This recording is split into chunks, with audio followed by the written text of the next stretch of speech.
Hoy vamos a ver el tema de la conversión digital a analógico.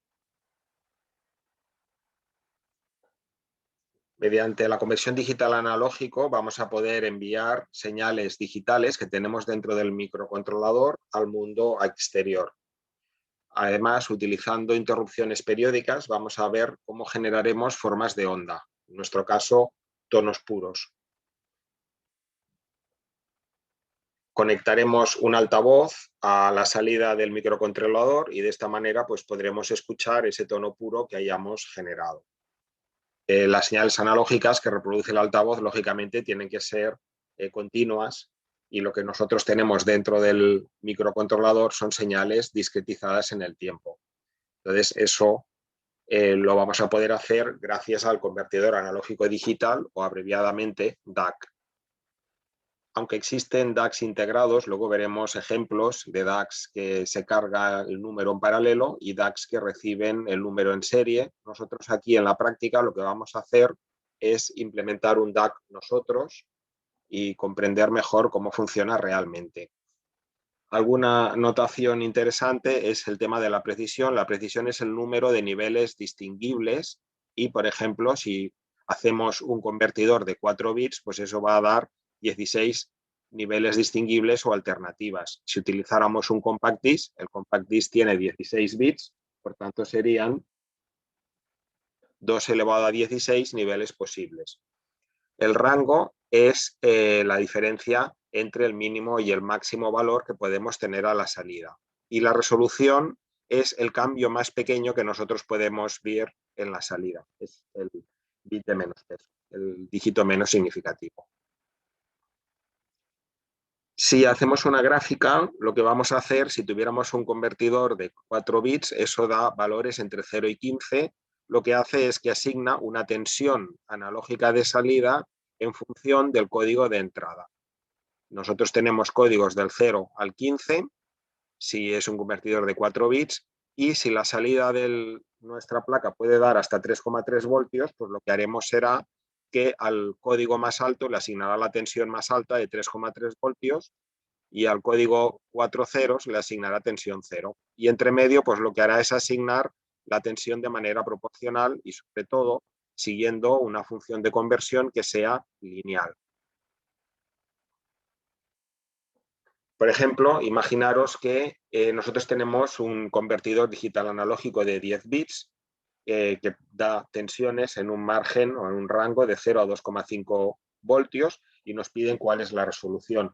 Bueno, pues si tenemos una escala de 2,5 voltios y el convertidor es de 10 bits, 2 elevado a 10 son 1024, eso da una resolución de 0,0025 o lo que es lo mismo, 2,5 milivoltios. También podemos plantearnos el problema de una forma análoga. Imaginaros que tenemos un convertidor con un rango de 0 a 2 voltios y lo que queremos fijar es la resolución. Si yo quiero fijar la resolución, tengo que calcular cuántos bits va a tener que tener este convertidor. Entonces, si 2 voltios partido por el número de alternativas, la fórmula es la misma de antes, me tiene que dar un milivoltio, el número de alternativas pues será 2 voltios entre un milivoltio, 2000 alternativas. Esas 2000 alternativas, evidentemente, las codificamos en binario y para saber el número de bits hay que hacer el logaritmo en base 2. Logaritmo en base 2 porque las unidades van a ser bits. En la calculadora no tenemos logaritmo binario, pero podemos cambiar de base dividiendo por el logaritmo de la base. Por tanto, puedo hacer logaritmo en base 10 de 2000 dividido por logaritmo en base 10 de 2. Esto me dará el resultado en bits. Y en este caso queda muy cerca de 11 bits, pero aunque hubiera dado 10,01, para garantizar siempre hay que redondear por exceso, siempre hay que redondear hacia arriba. Por tanto, nos quedaríamos con 11 bits. Vamos a ver ahora cómo diseñaríamos un convertidor muy sencillito, un convertidor de únicamente 2 bits. 2 bits da lugar a 4 combinaciones. Si a la salida del convertidor tenemos 3,3 voltios, que es la tensión de fondo de escala, la máxima que puede tener, y para el código 0 asignamos 0 voltios, pues para los otros dos que nos quedan entre medio, lo que haremos será darles la tensión de manera proporcional, ¿no? 3,3 voltios dividido entre n-1, pues nos da 1,1 de salto entre cada uno de los códigos. Realmente nosotros interpretamos las señales digitales como 0 o 1, pero ya sabéis que si pincháramos ahí con un tester a una salida a nivel 1 lógico, lo que nosotros veríamos es una tensión de 3,3 voltios. Y a una salida a nivel 0 lógico, lo que veríamos sería una tensión de 0 voltios. Por tanto, cuando nosotros conectemos un convertidor de 2 bits, lo que haremos será conectar una serie de resistencias que, para que se mantengan los pesos, que el bit 0 tenga la mitad de peso que el bit 1, porque el bit 0 va multiplicado por un peso 2 a la 0 y el bit 1 por un peso 2 a la 1. Tiene un peso doble. Esto vale 1, esto vale 2. Por tanto, lo que hacemos es la resistencia la vamos a coger también con una relación de 2. Entonces, si nos fijamos en esta parte de aquí, antes de conectar aquí los auriculares supondremos que tienen una impedancia de 32 ohms, o sea que los modelaremos como una resistencia de 32. Fijaros que yo puedo analizar este circuito por superposición. Yo tengo aquí una tensión de salida y aquí dos fuentes de entrada. Si yo miro la contribución de Q0 anulando Q1, cuando anulo Q1 tengo que poner Q1 a masa. El circuito equivalente que me queda es la tensión de 3,3 voltios en la resistencia de 12K en serie con una resistencia de 6K y luego este punto a masa. Y el V-out pues lo tenemos aquí entre la unión de la resistencia de 12K y la de 6. Entonces aquí simplemente hay que hacer el divisor de tensión y eso nos da una fracción de estos 3,3 voltios que en este caso nos sale 1,1 voltio, ¿no? 3,3 por 6 partido por 18. Si ahora miramos la contribución de la otra entrada, pues lo que hacemos es desactivar la Q0, poner la Q0 a 0, poner la Q1 a 3,3 voltios. Entonces, poner Q0 a 0 es ponerla a masa y ahora el divisor de tensión será 3,3 por 12 partido por 18, que da 2,2 voltios. Y si queremos poner Q1 y Q0 los dos simultáneamente a nivel alto, lo que podemos hacer es resolverlo por superposición. Podemos sumar el resultado de antes, que nos ha dado 1,1 voltios, más el resultado de ahora con el Q1, que nos ha dado 2,2 voltios, y la suma de esas dos tensiones nos da 3,3 voltios. Evidentemente, si ahora conectamos los auriculares, podremos escuchar algo, pero nos va a afectar al circuito que estamos midiendo, porque estamos poniendo aquí una resistencia de carga, que es esta resistencia de 32 ohms. Entonces, si conectamos esa resistencia de 32 ohms, lo que nos queda es la resistencia, en este caso, primero, de 6K en paralelo con los 32 ohms, ¿no? Cuando miramos la contribución del Q0, esto viene a masa, 6K en paralelo con 32. Cuando tenemos dos resistencias en paralelo y una es muchísimo más pequeña que la otra, el paralelo es prácticamente esta resistencia de aquí más pequeña. Por tanto, lo que tenemos aquí es una resistencia total del punto Q0 a masa de 12K más 32 ohms. Por tanto, esto es 12,032 kiloohms. Eso da una corriente de 2,75. En el otro caso lo mismo, la que queda en paralelo es la de 12K con los 32 ohms. Nos queda una resistencia total de 6,032K y eso da una corriente de 0,55. Y si hacemos superposición nos da 0,825 miliamperios. Entonces, fijaros que también la corriente tiene una relación lineal con los códigos que nosotros enviamos a la salida del DAC. Y además estas corrientes pues, son corrientes que nuestro microcontrolador puede proporcionar, pues porque va a llegar sabemos que ya puede llegar hasta 8 miliamperios. Aquí tenemos una corriente 10 veces menor a la corriente máxima que puede dar el microcontrolador. Si hiciéramos un convertidor también de resistencias ponderadas con 3 bits, pues lo que tendríamos que hacer es ir poniendo resistencias con una relación del doble respecto a la anterior. 10, 20, 40. Podríamos hacer el análisis de manera análoga, os lo he puesto en esta tabla y nos daría esas tensiones de ahí. Y lo que es interesante es que para los códigos de entrada la relación es una relación lineal. La salida que obtenemos es linealmente proporcional al código de entrada. Cuanto mayor es el código de entrada, mayor es la tensión de salida. El código 7, que es el 3 unos, estamos con un convertidor de 3 bits, la tensión que obtenemos son los 3,3 voltios.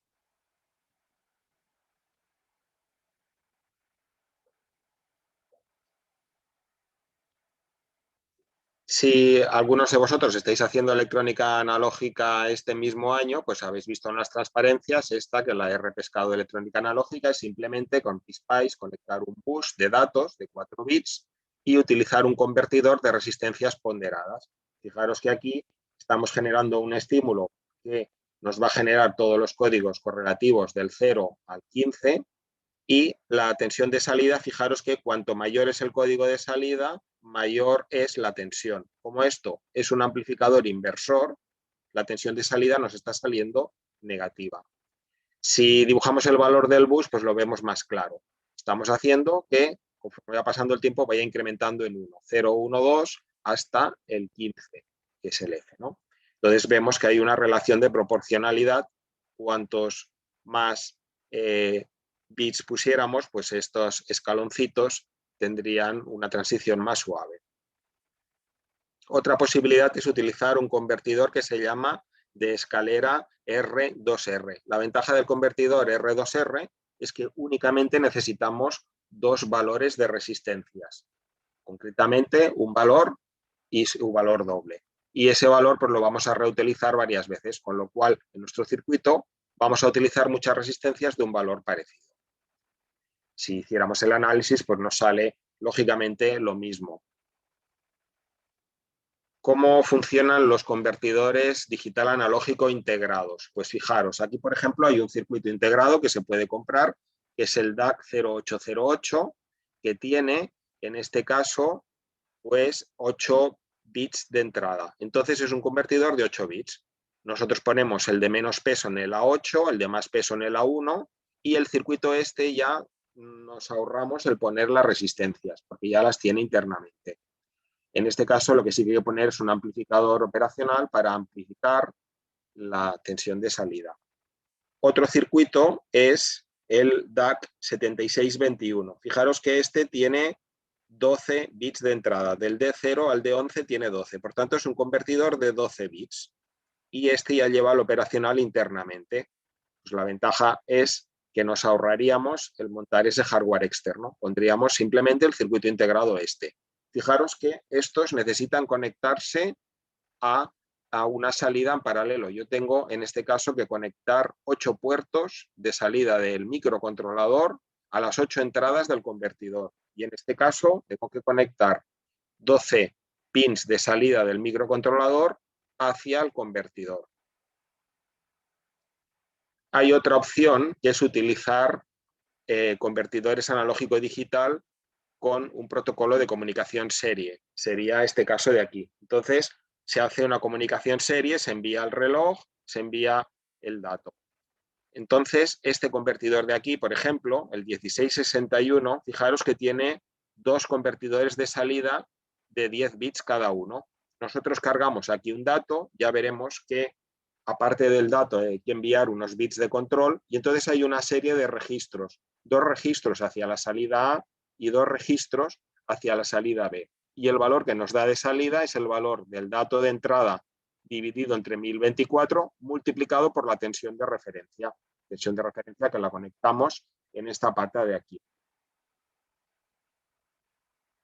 Entonces, fijaros que nuestro código de entrada son los 10 bits que tiene que convertir el DAC, pero aparte hay 4 bits más que son los bits de control que le van a decir a este chip qué es lo que tiene que hacer. Y para completar que el total nos dé 16, pues hay 2 bits que no se utilizan. Normalmente siempre completamos que sea múltiplo de 8. Añadiendo esos 2 nos quedan 16 bits en total.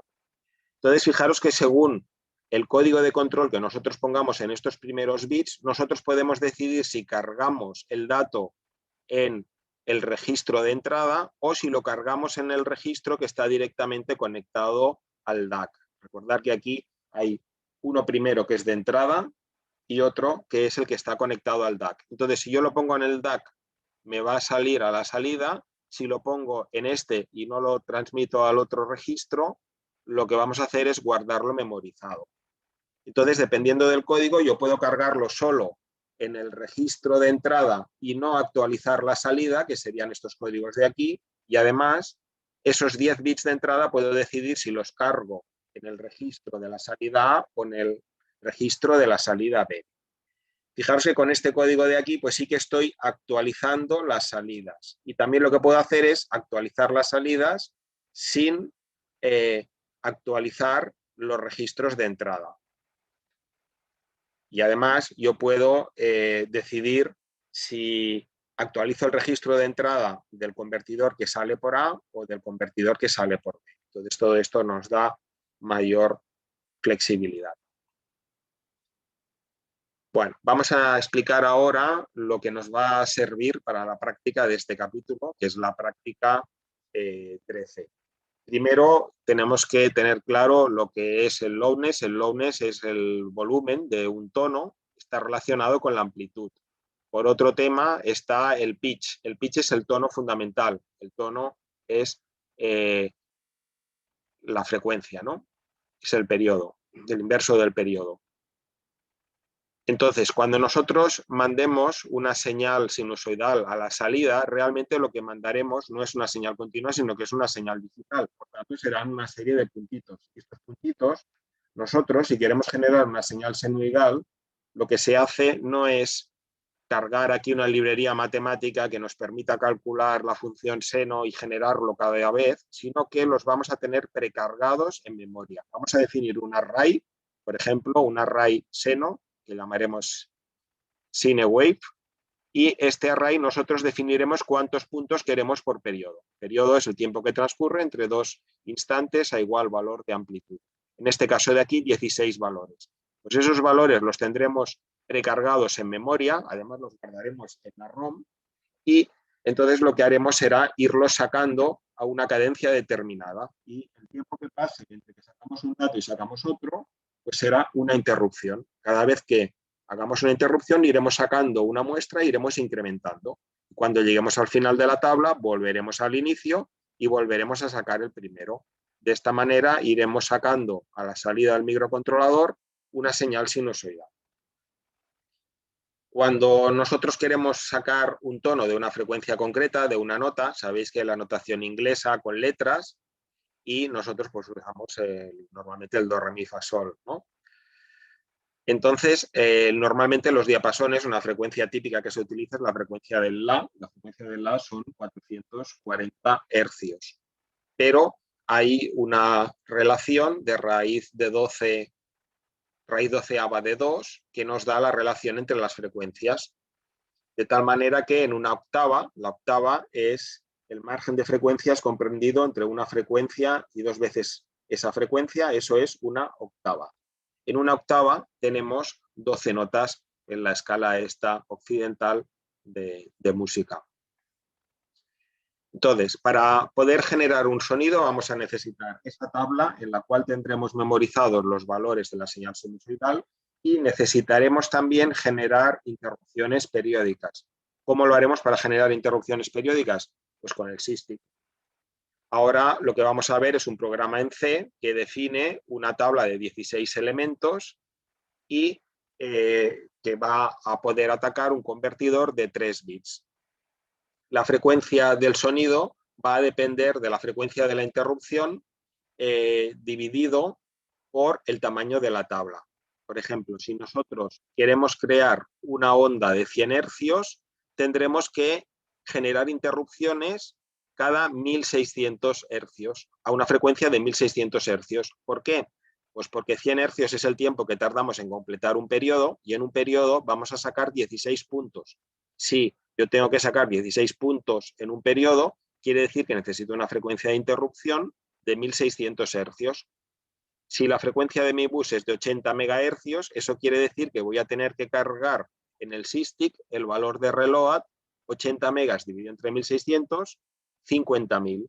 De esta manera yo generaré interrupciones para poder sacar 16 muestras y tonos de frecuencia 100 Hz. Como he dicho antes, para poder guardar los datos de la señal sinusoidal en memoria ROM, lo que haremos será ponerle un const delante de la definición del array. Esto le indicará al compilador que es constante, que no se puede modificar durante la ejecución y por tanto lo ubicará dentro de la ROM y no en la RAM. Entonces, el ejemplo que vamos a ver, utilizaremos un convertidor digital analógico de 3 bits y este convertidor lo vamos a tener conectado al puerto B y concretamente a los pines 2, 1 y 0. Por tanto, la salida del DAC lo único que tendrá que hacer es escribir en el puerto B el valor que toque en ese momento. Entonces, fijaros que si yo represento los puntos estos de la tabla de 16 puntos, me define una señal sinusoidal que es esta de aquí. Una cosa es la cantidad de puntos que yo tengo, que está relacionado con la frecuencia de muestreo, y otra cosa es la cantidad de valores de salida que tengo. Entonces, son parámetros distintos, los dos influyen en la calidad, ¿no? Mayor frecuencia de muestreo daría pues, una posibilidad de frecuencia mayor, mayor ancho de banda, mayor número de bits del cuantificador, que lo veremos en la conversión analógico-digital en el capítulo siguiente, pues da menor ruido en la salida. Por ejemplo, pues en el Compact Disc tenemos una frecuencia de muestreo, una sampling rate de 44.100 muestras por segundo y la resolución, el número de bits que tiene el convertidor es 16 bits. Bueno, pues son parámetros distintos. Nosotros podemos meter más o menos puntos y podemos hacer que tenga más o menos códigos posibles a la salida del convertidor, a la salida del microcontrolador que entra a la entrada del convertidor. Entonces, en este ejemplo vamos a hacer un DAC de 3 bits y lo primero vamos a hacer una función para inicializar el DAC. Para inicializar el DAC, como vamos a trabajar con el puerto B, esto va a ser el PB0, el PB1 y el PB2, lo que tenemos que hacer es activar el reloj del puerto B. Como siempre, ponemos aquí esta función delay para darle un tiempo a que el reloj se acabe de activar. Y ahora, como la salida es digital, que lo que vamos a hacer es convertir este dato digital del micro a una señal analógica que pueda reproducir los auriculares, la salida es digital, por tanto, hay que desactivar el analógico.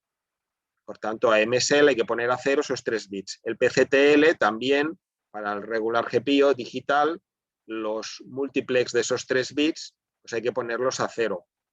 Hay que seleccionar la dirección para que esos 3 bits sean una salida del microcontrolador.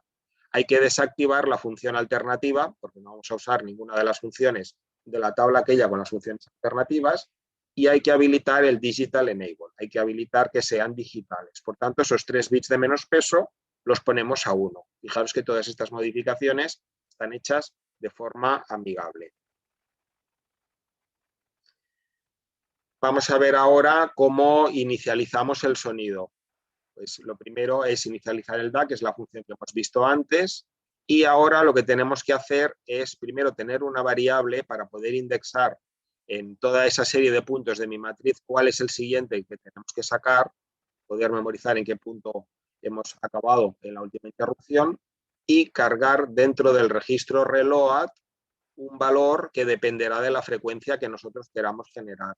Por tanto, si queremos que esta función de inicialización nos permite generar tonos de diversas frecuencias, lo que haremos será pasarle un parámetro y ese parámetro será el periodo. Ese valor -1 será el valor de reload que cargamos en el registro. Limpiamos el registro current. Como vamos a trabajar con interrupciones, hay que asignarle una prioridad al SysTick, en este caso prioridad de 1, y acordaros que esto es el cambio que habíamos visto en el capítulo anterior de interrupciones. Hay que habilitar las interrupciones, aparte del reloj que toca, ¿no? Y habilitar el SysTick. Son las 3 cosas que hacemos con este código 7, que vimos en el capítulo anterior. Vamos a ver ahora otra función, que es la función que manda un dato a la salida. ¿Qué es mandar un dato a la salida? Pues simplemente, como mi salida es el puerto B, el registro data lo vamos a cargar con el dato que yo le pase a esta función. Esta función es una función muy sencilla, ¿no? Recibe un dato y ese dato lo escribe en el puerto de salida, en el registro dato del puerto de salida. Cuando se genera una interrupción, como la interrupción la generamos con el sysdig handler, con el sysdig, lo que hacemos es llamar al sysdig handler. Entonces lo que hará es incrementar el puntero que me dice, o el índice que me dice cuál es la muestra. Primero valdrá 0, luego valdrá 1, luego valdrá 2, etcétera. Lo iremos actualizando. Y cuando llegue al final y desborde, ¿qué hay que hacer? Hay que volver a 0. Por tanto, hay que hacer la AND con 0F. Fijaros que este valor de aquí lo que hace es que únicamente el contador index me quede acotado a los 4 últimos dígitos. Por tanto, si en vez de 16 bits, 16 códigos, tuviéramos 32, fijaros que este código no sería 0F, sino que sería 1F. Si yo tuviera que en vez de 16 puntos, mi seno estuviera formado por 8, pues en vez de 0F sería con un 0,7, ¿no? Entonces, incrementamos el contador este para pasar a la siguiente y mandamos a la salida el valor de la tabla esta del índice que tenemos en este momento. Simplemente eso es lo que hacemos en la interrupción. Aquí lo tenemos en forma de flujograma, ¿no? Tenemos que se genera la interrupción de manera periódica, sacamos la muestra, incrementamos el contador. De hecho, aquí casi que esto me gustaría más al revés. Bueno, me gustaría más sacar primero la muestra y luego incrementar, para que saque primero la muestra 0, ¿no? Y el programa principal, fijaros que como todo lo hacemos en la interrupción, lo único que tenemos es, en la parte del bucle infinito no hacemos nada, y en la parte previa es la parte de inicialización, inicializamos el PLL, inicializamos los switches para leerlos y poder decidir en función del switch que aprietes si hace una cosa o hace otra, inicializamos el sonido con el valor este de reload y esto ya pues, va generando interrupciones y va generando el tono a la salida. Entonces, la práctica 13, ¿qué es lo que tenéis que hacer? La práctica 13 tiene 4 teclas y dependiendo de qué tecla toquéis, se va a generar un tono o se va a generar otro tono. Por tanto, lo que hay que hacer es detectar qué tecla está apretada y según la tecla se cargará un valor de reload o se cargará otro. De tal manera que a la salida tendremos la frecuencia que toca. Aquí nos permite en simulación poner los valores de las resistencias para el DAC. Si nosotros lo montáramos en hardware, pues simplemente conectaríamos este valor al PB3, una resistencia de 1,5K al PB3, una de 3K al PB2, una de 6 al PB1 y una de 12 al PB0. Entonces, lo que nos dicen es que se recomienda conectar la tecla 3, el pulsador 3 al PE3, el pulsador o tecla 2 al PE2, el pulsador o tecla 1 al PE1 y el pulsador o tecla 0 al PE0. Entonces, dependiendo de si se aprieta la tecla 3, entonces tiene que sonar la nota G, que son 783 hercios, si se toca la 2, la nota E, si se toca la 1, el D, si se toca la 0, el C. Por tanto, tendremos una función que se llamará SoundPlay y a esta SoundPlay le pasaremos un parámetro que será el valor de reload según qué tecla se haya tocado y será la nota que corresponda. Y luego hay una función para apagar que no suene nada, que es cuando no estemos tocando ninguna tecla. Cuando no se toca ninguna tecla, no tiene que producir ningún sonido. Nos dice además que podemos ignorar si se aprietan varias teclas a la vez. Si se teclan varias teclas a la vez, bueno, no hay que hacerlo, pero si se hiciera, pues lo que hace es que únicamente va a sonar una, la última que mire en el if o en el switch, en el case. Entonces, mientras la tecla esté apretada, el sonido va a tener que continuar reproduciéndose. Y lo que decíamos, la sinusoidal que enviamos al DAC out tiene que tener estas frecuencias que corresponden a esas 4 notas de la tabla que hemos visto antes.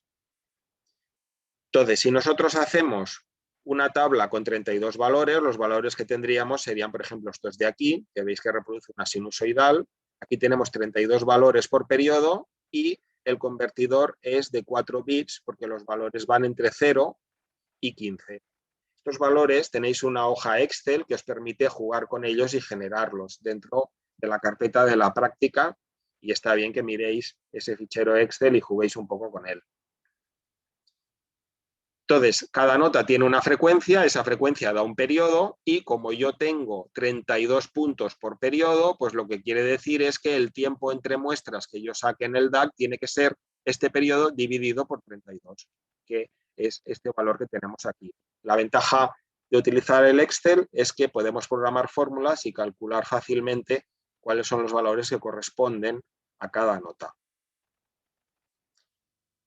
Entonces, si nosotros queremos generar, por ejemplo, un tono de 440 Hz y la frecuencia de bus es 50 megas, esto quiere decir que el SysTick hace una cuenta cada 1 partido por 50 megas, o lo que es lo mismo, 20 nanosegundos.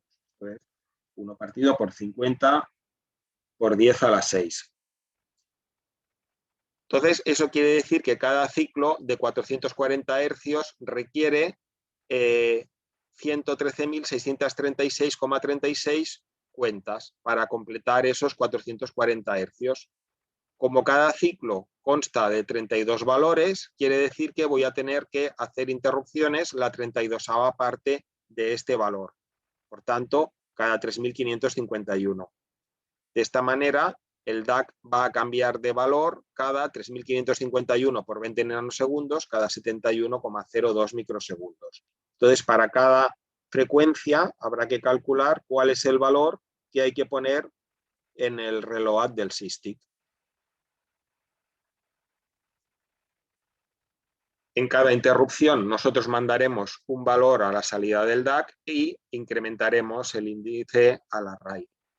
Por tanto, en el programa principal tendremos que leer los switches que están apretados y si hay un switch apretado, si hay un pulsador, habrá que armar el SysTick para que se puedan generar interrupciones. Si no hay ningún switch, ningún pulsador apretado, entonces lo que hacemos es desarmar el SysTick para que no se generen interrupciones y, por tanto, que no genere ninguna señal a la salida.